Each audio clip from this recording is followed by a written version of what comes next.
जगन्नाथपुरी में एक स्थान है, उसका नाम है गंभीरा। अगली बार अगर कोई नहीं गए हो तो अगली बार जब महाप्रभु जी का दर्शन करने जाओ तो गंभीरा जरूर जाना। और गंभीरा में कुछ मत करना, वहां बैठ करके नेत्र बंद करके केवल और केवल अपने गुरु मंत्र, अपने भाव मंत्र, आपको जो भी ठाकुर जी का नाम प्रिय लगता है उसका जप जरूर करना।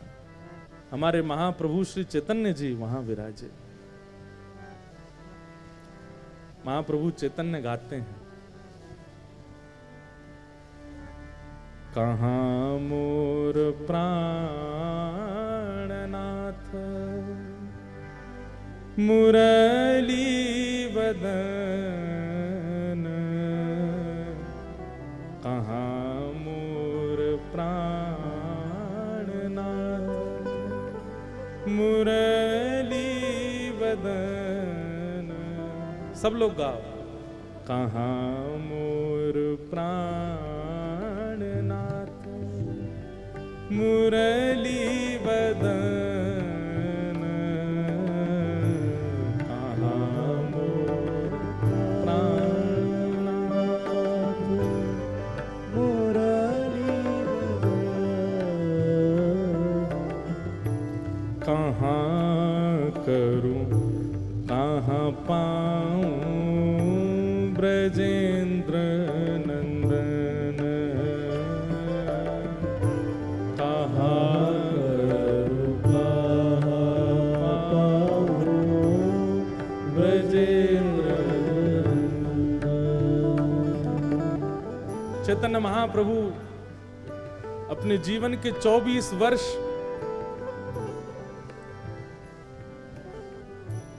जगन्नाथपुरी में बिताते हैं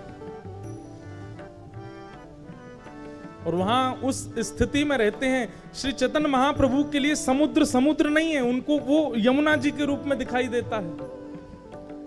चैतन्य महाप्रभु श्री मंदिर को द्वारिकापुरी मानते थे और गुंडीचा जहां ठाकुर जी का रथ जाता है उसको वृंदावन मानते थे।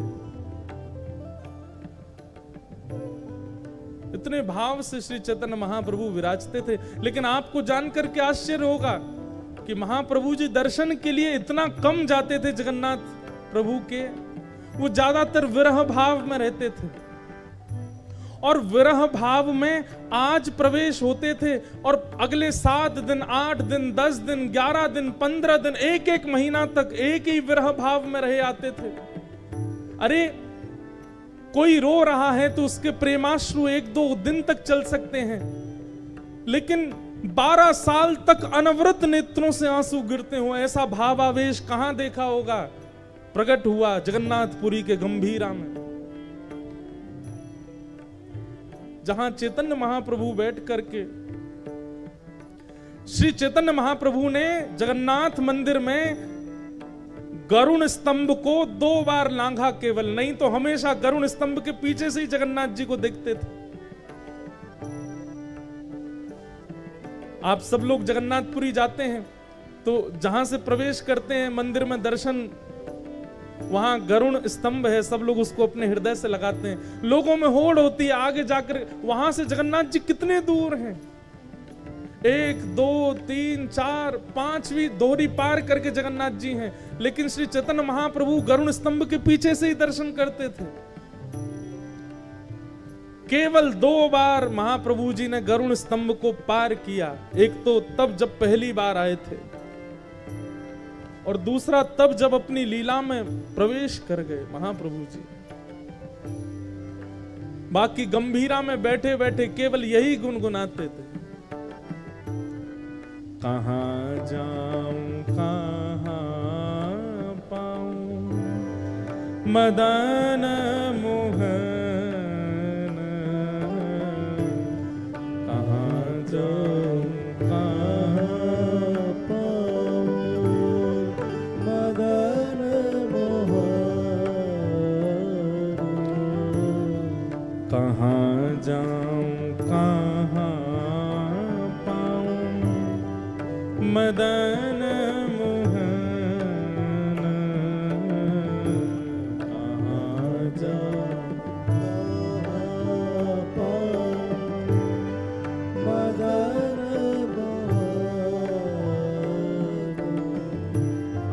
कहाँ मोर प्राणनाथ ब्रजेंद्र नंदन, कहाँ मोर प्राणनाथ ब्रजेंद्र, हाँ कहाँ रे कहीब केवा जाने मोर दुख, कहाँ रे कहीब मोरा जाने मोर दुख, हाँ कहाँ रे कहीब केवा जाने मोर दुख,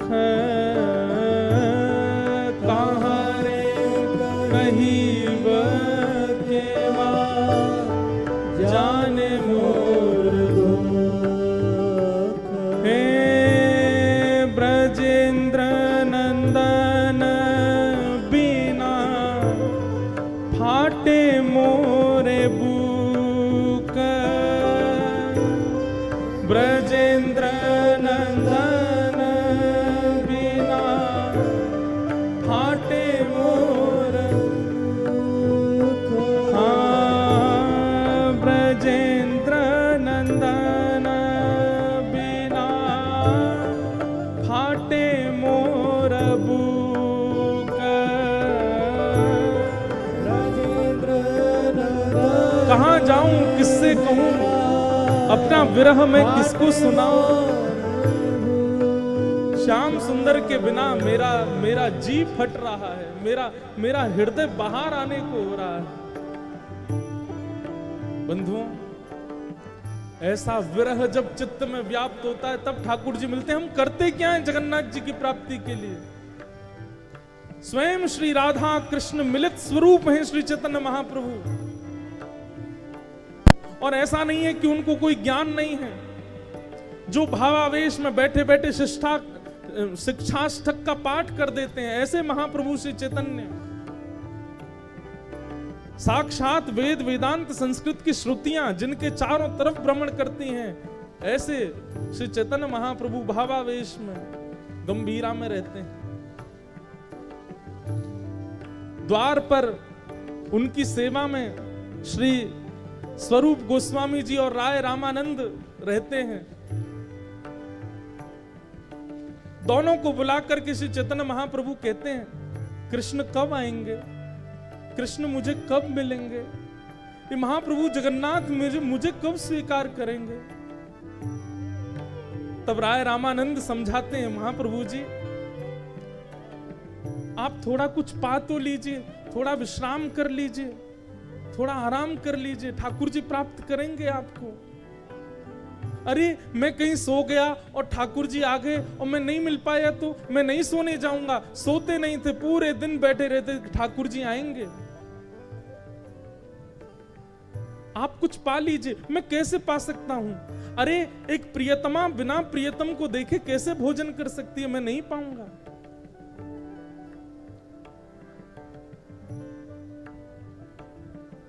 तब सब समझाते हैं, बोले कि आप अगर भोजन नहीं करेंगे, आप अगर प्रसाद नहीं पाएंगे तो महाप्रभु जगन्नाथ जी को बहुत पीड़ा होगी, बहुत कष्ट होगा, आप पा लीजिए। राय रामानंद कहते, महाप्रभु जी आप प्रसाद पाएंगे ना? तो ठाकुर जी आए थे थोड़ी देर पहले, मुझसे कह के गए थे कि अगर चैतन्य महाप्रभु प्रसाद पाएंगे तो मैं अर्धरात्रि में आऊंगा। आऊंगा शब्द सुनते ही महाप्रभु जी व्याकुल हो जाते, जल्दी महाप्रसाद लेके आओ, प्रसाद लेकर के आओ, पत्तल लगाओ, भोग रखो, मैं पाना चाहता हूं। ठाकुर जी मिलने आएंगे मुझसे।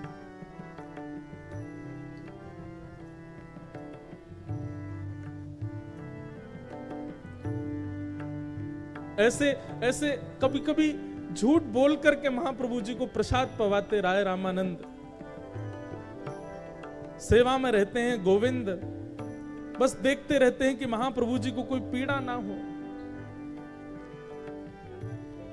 सोते सोते अचानक उठ जाते, अरे अर्धरात्रि हो गई, ठाकुर जी आए होंगे, मैं उठ नहीं पाया, मैं देख नहीं पाया, मैं मिल नहीं पाया, और इतने में तो कूद पड़ते, दौड़ पड़ते, श्री जगन्नाथ महाप्रभु के मंदिर की ओर चले जाते। पीछे पीछे सब शिष्य जन भागते, बोले महाप्रभु जी अभी मंदिर बंद है, अभी द्वार बंद है, आप कहां जा रहे हैं?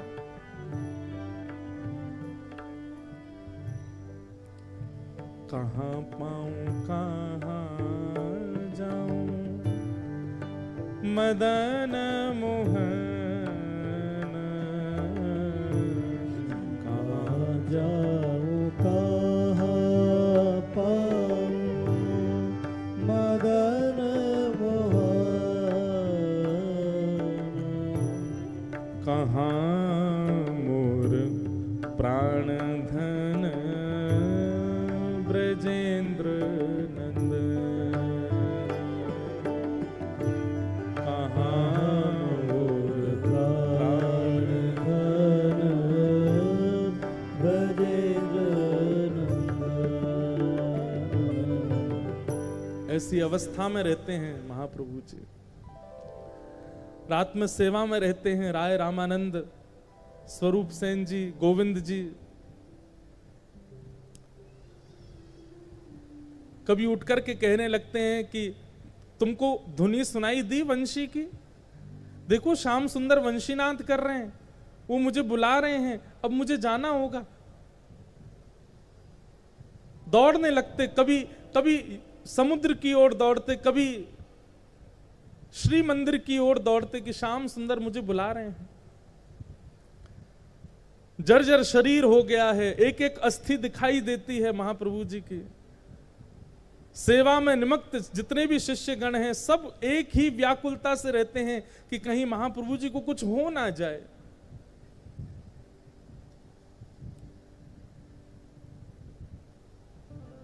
एक दिन अर्धरात्रि में सब बिल्कुल सावधानी से बैठे थे। अरे शिष्यगण सोते नहीं थे कि महाप्रभु जी को नींद आ जाए, तो हम लोग कहीं सो गए तो कहीं उठ के चले ना जाए।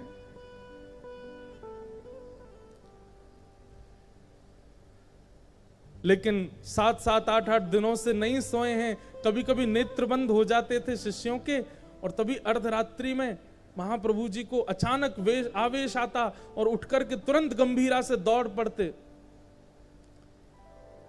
आज जैसे ही रात्रि में सबकी निद्रा खुली, देखा महाप्रभु जी कहां हैं। भीतर जाकर के खोजने लगे तो महाप्रभु जी नहीं मिले। सब लोग चिंतित हो गए, भाई गंभीरा का एक एक द्वार बंद है, खिड़की बंद है, तो महाप्रभु जी बाहर गए कैसे?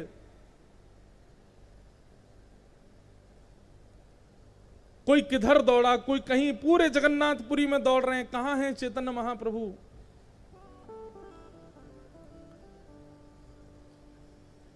महाप्रभु जी दौड़ते दौड़ते गए और उन्हें ऐसा अनुभव होने लगा कि जैसे मानो श्री यमुना जी के तट पर महारास हो रहा है। और यमुना जी वो समुद्र को मानते थे, समुद्र में जाकर के कूद गए। बहते बहते समुद्र में पहुंच गए, कोणार्क सूर्य मंदिर के पास। यहां सब शिष्यगण ढूंढते ढूंढते जब समुद्र के तट पर आए, दूर दूर तक महाप्रभु जी नहीं दिख रहे हैं, रो रहे हैं, विलाप कर रहे हैं, कहां चले गए आप।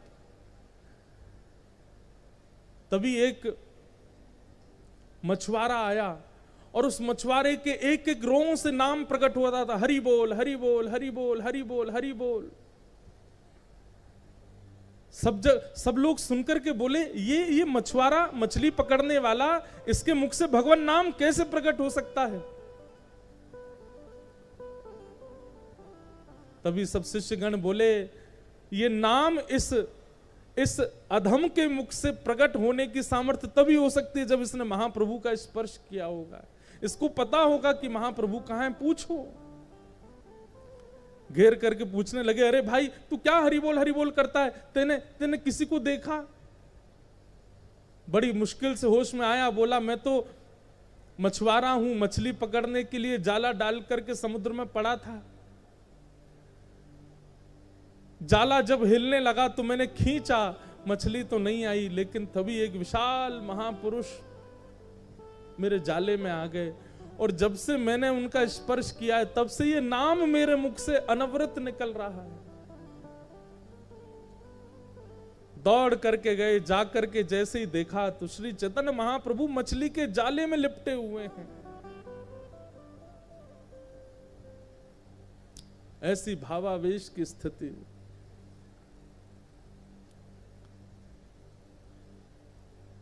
ऐसा वर्णन आता है महाप्रभु जी के चरित्र में कि पिछले कितने दिनों से महाप्रभु जी ने प्रसाद नहीं पाया है। एक एक ग्रंथि, जितने गांठ होती हैं शरीर में, सब गांठ खुल गई हैं। यहां से हाथ लटक गया है, यहां से सब पंजे लटक गए हैं, पैरों के जो जोड़ हैं वे सब खुल गए हैं। मानो शरीर जितना था उससे कुछ गुना बड़ा लग रहा है। ये स्थिति देख करके सब घबरा गए। सबने महाप्रभु जी को बाहर निकाला। नमक के पानी से घाव और ज्यादा भर गए थे। चारों तरफ बैठ करके सब कीर्तन करने लगे, हरे कृष्ण कृष्ण कृष्ण हरे हरे, हरे राम राम राम हरे हरे। नाम जब सुन करके, जब अखंड नाम संकीर्तन कहा गया, तब महाप्रभु जी थोड़े ध्यान में आए, भाव में आए। तब सभी शिष्यगण उनको गोद में लेकर के पुनः गंभीरा पहुंच गए। जाकर के लेप लगाते हैं, हल्दी लगाते हैं, उनको विराजमान करते हैं। बोले महाप्रभु जी आप कहां चले गए थे? तभी कहते हैं अरे गोविंद, वंशी बज रही थी, श्याम सुंदर सब सखियों को नौका में विराजमान करके यमुना विहार के लिए जा रहे थे, पर मैं अभागी विलंब कर गई। मैं जब तक यमुना तट पर दौड़ करके गई तब तक तो नाव मध्य में चली गई। नाव पकड़ने के लिए मैं यमुना जी में कूद गई, पर इतना अथाह जल था कि नाव तो चली गई, मैं डूबती रह गई। सब दंडवत करते, सब प्रणाम करते, सब वंदन करते महाप्रभु जी के इस महाभाव को। कहते हैं श्री चैतन्य महाप्रभु अगर कभी गंभीरा से भाव स्थिति में बाहर यदि नहीं निकल पाते थे तो अपने सिर से ही दीवारों को कुरेदने लगते थे, अपने सिर को ही दीवारों में मारने लगते थे। सब शिष्यगण दौड़ के जाते, महाप्रभु जी आप क्या कर रहे हैं? अरे वंशी बजा रहे हैं, श्याम सुंदर मुझे बुला रहे हैं, मुझे जाना है, मैं विलंब कर रही हूं, अरे मुझे जाना है, द्वार नहीं मिल रहा है।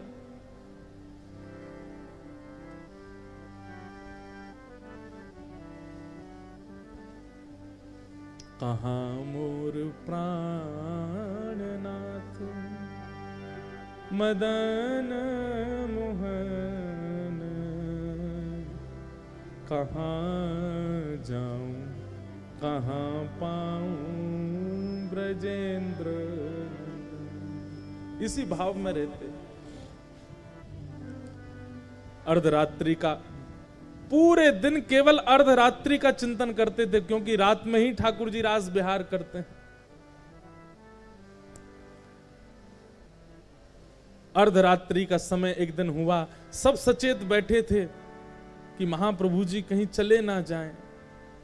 भले ही शरीर में कितने भी घाव हो, भले ही शरीर में कितनी भी पीड़ा हो जाती हो, लेकिन अर्धरात्रि में महाप्रभु जी को ऐसी वेणु का नाद सुनाई देता था, दौड़ पड़ते थे, जाने कहां से ऊर्जा आती थी उनमें।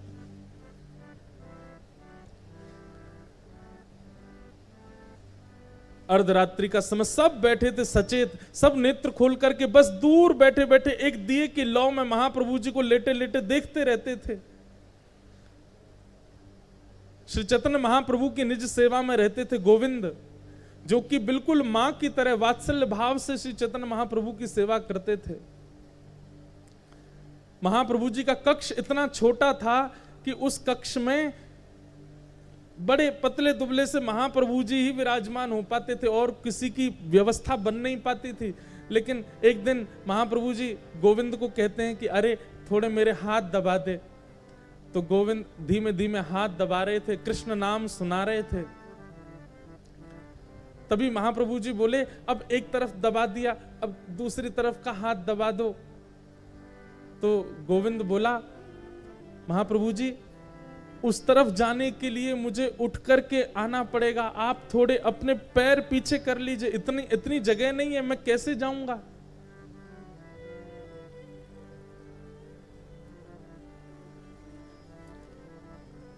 आप थोड़ा सा उठ के बैठ जाइए। तो महाप्रभु जी बोले, अरे तू जानता नहीं, उठ के बैठने में मुझे हाथ खड़े करने पड़ेंगे, बैठना पड़े, इतनी देर मेरा नाम छूट जाएगा, इतनी देर मेरा स्मरण छूट जाएगा। तो तेरे को दबाना हो तो दबा, नहीं तो मेरे स्मरण में विक्षेप मत डाल। अब गोविंद तो बड़े संशय में आ गए कि महाप्रभु जी आज्ञा कर रहे हैं कि हाथ दबाओ और जाना भी पड़ेगा, और मैं जा भी नहीं पा रहा हूं, इनको उठाना भी नहीं है, मैं क्या करूं? गुरु आज्ञा की अवहेलना नहीं कर सकता, और हठ पूर्वक इनके चरण आदि हटाऊंगा तो इनका ध्यान टूट जाएगा।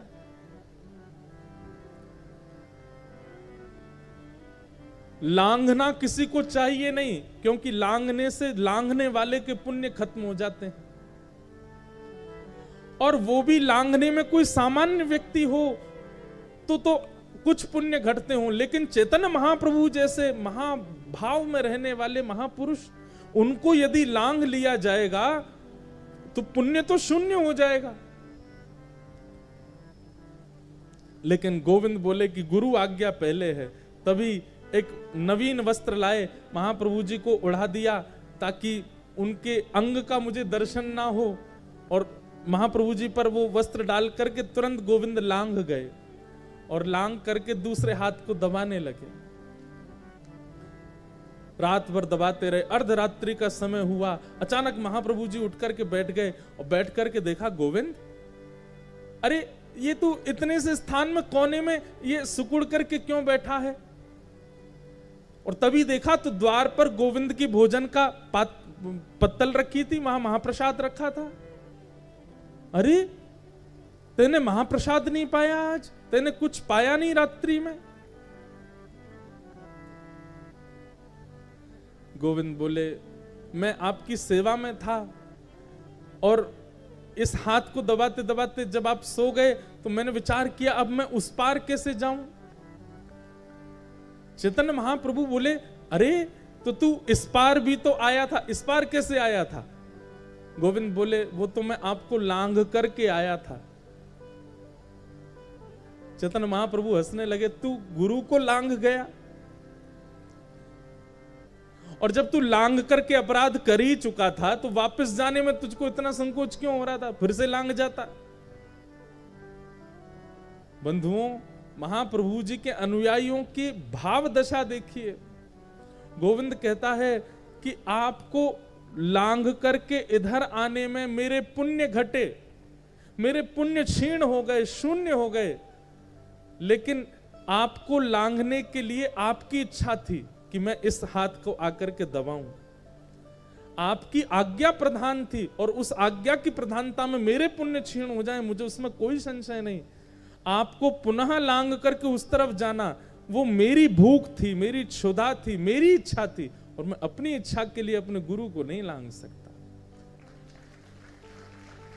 रात भर बैठे रहे। महाप्रभु जी हृदय से लगा लेते, और महाप्रभु जी जिसको हृदय से लगाते ना, उसको साक्षात जगन्नाथ जी का दर्शन हो जाता था।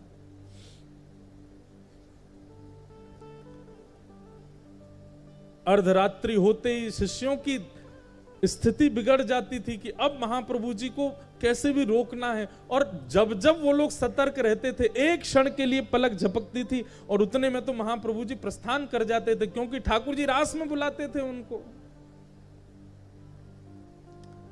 लोग कहते हैं वृंदावन में रोज रास होता है, अरे जगन्नाथपुरी में भी रोज रास होता है, इसलिए ठाकुर जी रोज रात्रि में पुष्पों का श्रृंगार करते हैं।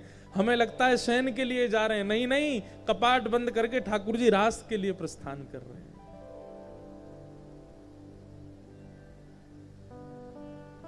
एक दिन रात्रि में सोए थे महाप्रभु जी, और कह रहे थे, आज श्याम सुंदर मुझे बुलाएंगे ना? सब शिष्यगण कहते, हाँ आप प्रेम से सो जाएंगे तो बुला। अच्छा मैं सो जाऊंगा तो फिर ठाकुर जी बुलाएंगे मुझे, कि हम उठा देंगे ना आपको? सो जाते।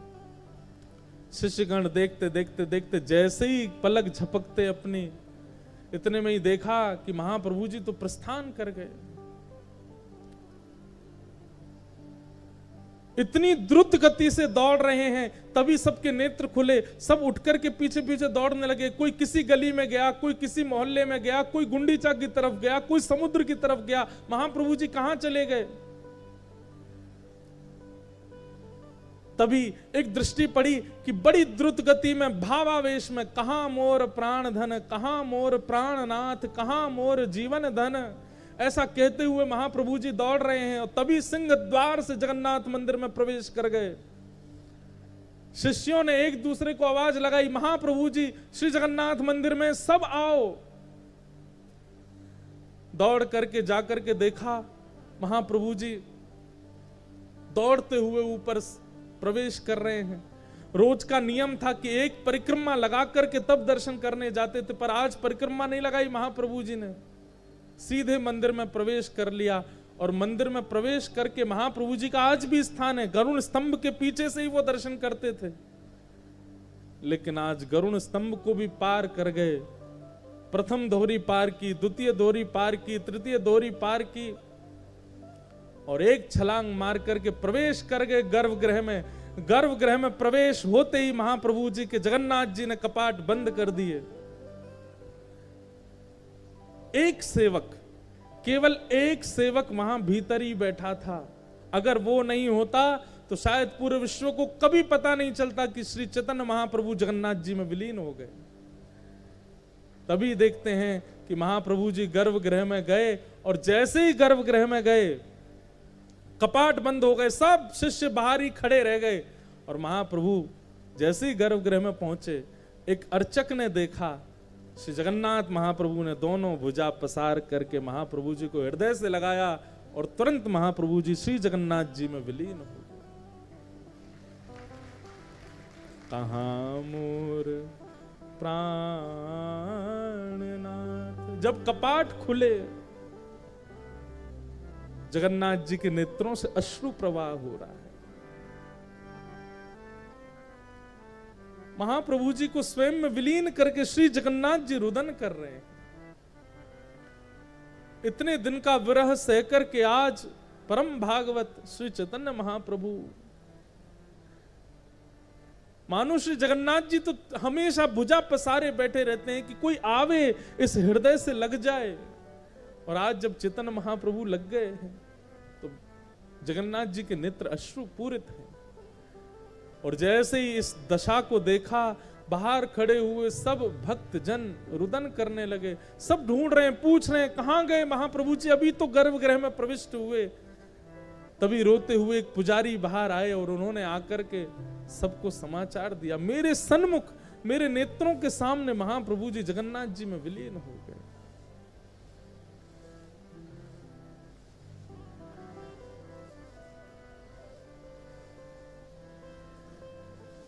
ऐसे श्री जगन्नाथ, हम कहां भक्ति करते हैं, हम कहां प्रेम प्रस्तुत करते हैं, हम कहां भाव प्रस्तुत करते हैं ठाकुर जी को। हमने कुछ किया ही नहीं है आज तक अपने भक्ति भाव में, जिससे ठाकुर जी प्रसन्न होकर के हमको स्वीकार करें। भैया समय नहीं है हमारे पास, बहुत कम समय बचा है। इस प्राण का कोई भरोसा नहीं है, कब चले जाएं, कब तक ये शरीर हमारे पास है, कब तक ये बुद्धि हमारे पास है, कब तक ये वाणी हमारे पास है, कब तक ये कान और नेत्र हमारे पास है। आज हैं, कल अगर इनमें से कुछ भी चला गया तो फिर भगवत प्राप्ति में बाधा आ जाएगी, भगवत प्राप्ति में एक रुकावट हो जाएगी। इसलिए भैया प्रयास करते रहिए, ठाकुर जी के लिए थोड़ा थोड़ा भाव रखते रहिए, तभी तो ठाकुर जी प्राप्त होंगे। नाम संकीर्तन, हम कहते हैं भैया कुछ भी छोड़ दो, लेकिन नाम मत छोड़िए ठाकुर जी का। ठाकुर जी का नाम त्याग मत करो, ये नाम सर्वोपरि है, ये नाम सर्वश्रेष्ठ है।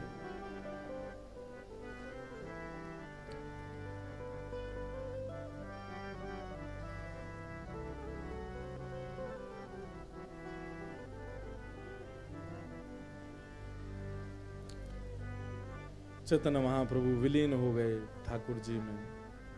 एक कीर्तन तो सबको पता है, महामंत्र गौड़िया वैष्णव संप्रदाय में गाया ही जाता है, परंतु एक कीर्तन महाप्रभु जी को अति प्रिय था।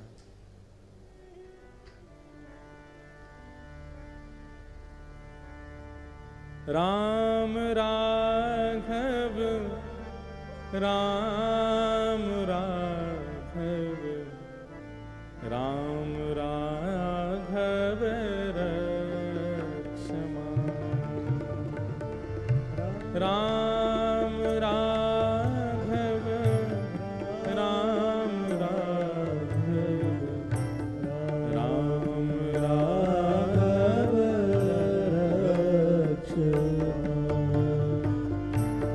कृष्ण केशव कृष्ण केशव कृष्ण केशव पाहि मां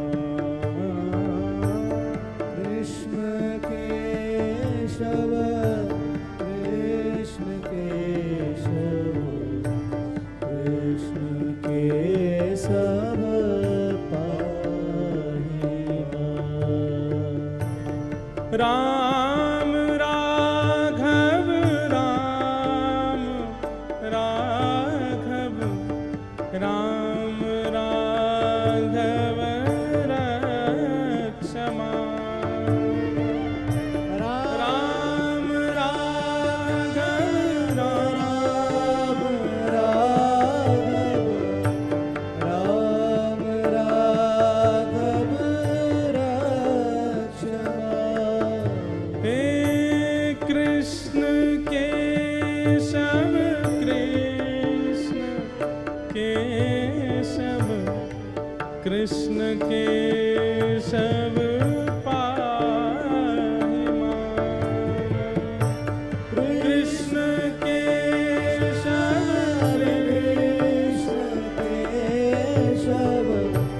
कृष्ण केशव पाहि मां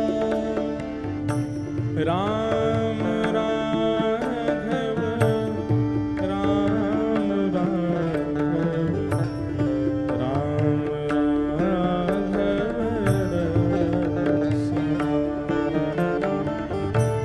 राम राघव राम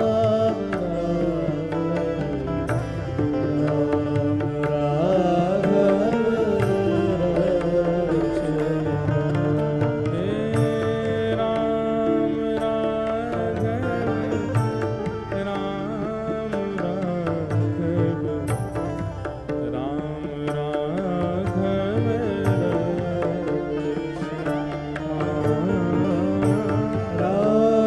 राम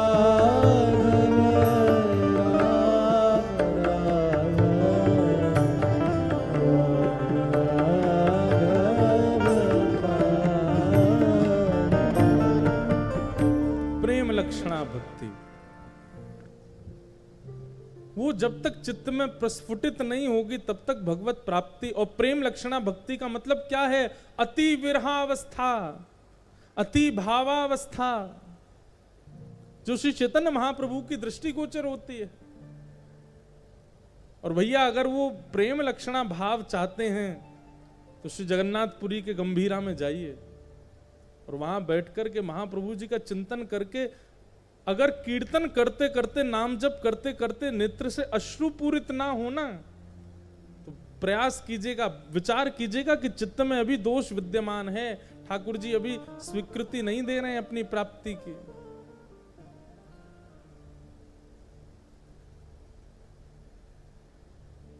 जिसने भी पाया है ना श्री कृष्ण को, दो अवस्थाएं विशेष दिखी हैं उनकी।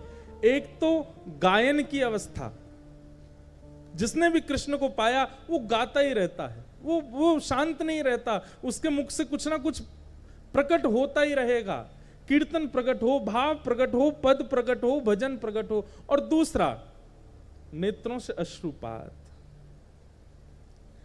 ये दो स्थिति समाप्त नहीं होती हैं। ये दो स्थिति जिसकी समाप्त ना हो रही हो, कृष्ण मिलेंगे उससे।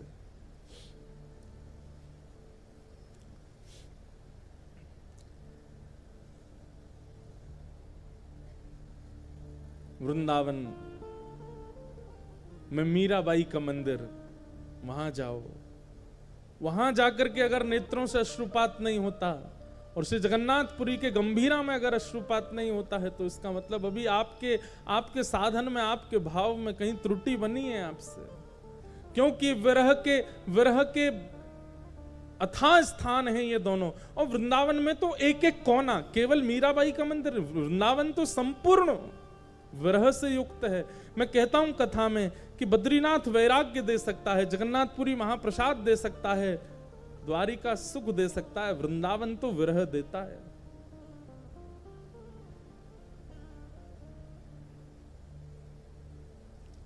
चैतन्य महाप्रभु शिक्षाष्टक में कहते हैं, सब